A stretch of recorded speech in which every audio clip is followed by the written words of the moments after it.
Good afternoon everyone. ఎలా ఉన్నారు? అందరూ బాగున్నారా? లంచ్ చేశారా? ఈరోజు ఒక కొత్త రెసిపీ రెడీ చేశానండి. అదే కారపూస శాకం. దానికి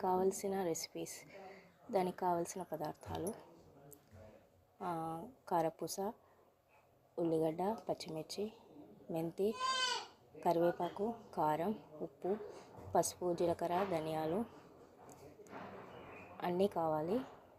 దాన్ని ఎలా రెడీ చేయాలో చూద్దాం. ముందుగా ఒక బాండీలో నూనె పోసి అందులో ఆవాలు, జీలకర్ర, ధనియాలు, మెంతులు వేసి తర్వాత ఉల్లిగడ్డ, పచ్చిమిర్చి, మెంతి వేసి వేయించాలి. వేగాక ఒక 5 నిమిషాల తర్వాత గోల్డెన్ బ్రౌన్ కలర్లో ఉల్లిగడ్డ గోల్డెన్ బ్రౌన్ కలర్ వచ్చే వరకు చూడాలి. తర్వాత అందులో కారపూస వేయాలి.